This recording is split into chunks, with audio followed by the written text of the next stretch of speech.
Alrighty, so Minnesota and Zimmer have agreed upon a multi-year extension. Years have not come out yet, as far as to my knowledge, but everything is kind of like, oh, they're finalizing it. So not official, but it has essentially happened. We just don't know years. It is a multi-year extension, so I already know there's going to be quite a few of you who don't agree with multiple years of Zimmer just because you already have problems with Zim. And I'm here to say why this is a good thing, basically, and not a bad thing, like some of you may want to think. Just, and I'm not really sure why some think that, but they do. And let me say my piece first before we get at me. So among 50 game minimum for coaching, and the reason why I used 50 game minimum is just because it kind of takes out first and second year. Well, coaches have only done 1 or 2 seasons as a head coach, so pretty much limits it down to everybody who's at least had 3 seasons of head coaching. This way, Matt LaFleur is not at the top of the list. So obviously Belichick's the top one, and Zimmer ranks 10th in terms of winning percentage among this criteria.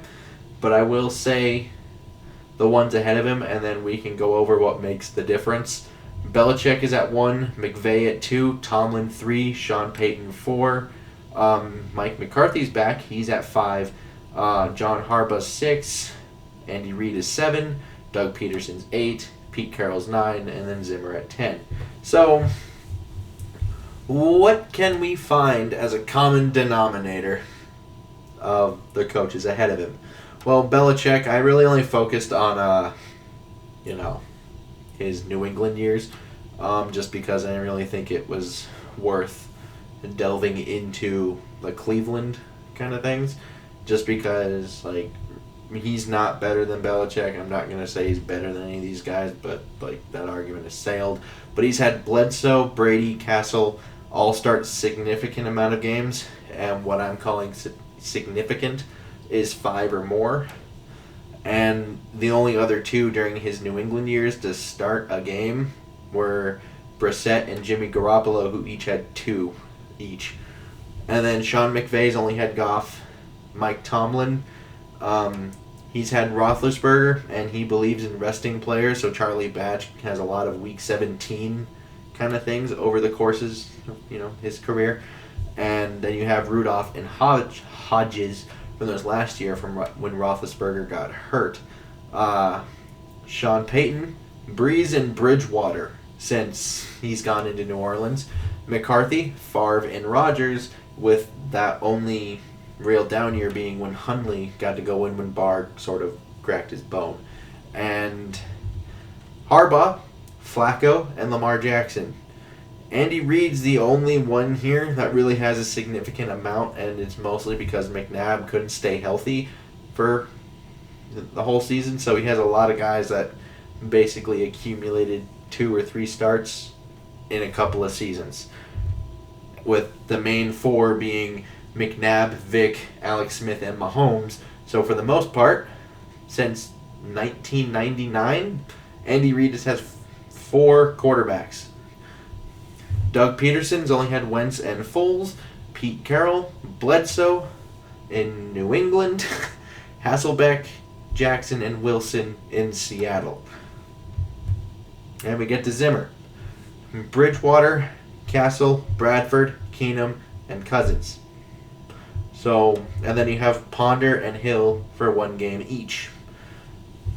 That being said, they've all had consistency at the most important position in sports, something Mike Zimmer has not had since 2014, well, since he's come to Minnesota. Kirk Cousins is the only quarterback in the Mike Zimmer era to actually start a Week 1 game in consecutive years. So, I think that should say a lot. It's even to the quarterbacks, well, not coaches who don't have Hall of Fame caliber quarterbacks here, they have stability at the very least. And with Goff and Wentz at one point was in an MVP caliber kind of, thing. he was kind of running away with it until he tore his ACL, and then injuries started really ramping up for the man. But so Goff is kind of like the only real outlier here in terms of elite quarterback play, and he hasn't really had that. And at least with Cousins, he brings stability, but I never really understood why fans want him gone, though, because despite all of that, he's on option D at quarterback. You don't get to option D at quarterback while not winning enough games. That doesn't happen. Not a lot of coaches could have survived this gauntlet that he's been put through. Like, even if you want to look at his worst season, which was his first season, which was 7-9, look at all the things that happened during that one season. I know this is going back way far, but he inherited a team that was 31st in yards allowed per game in terms of defense. They also allowed 30 points per game on the defensive side of the ball. Then, you have a rookie quarterback coming in after Matt Castle. I think he dislocated his ankle trying to run the ball once in New Orleans, and he ended up hurting himself, so he no longer could ease his quarterback in. And then Adrian does that one thing that gets him suspended.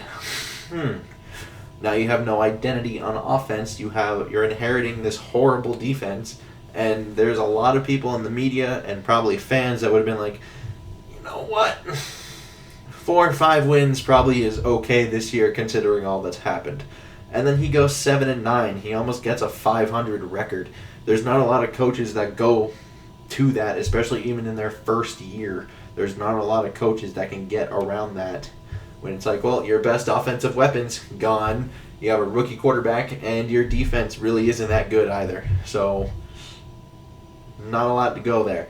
And then your best receiver, I believe at the time, was Greg Jennings. An older Greg Jennings. So, it wasn't good.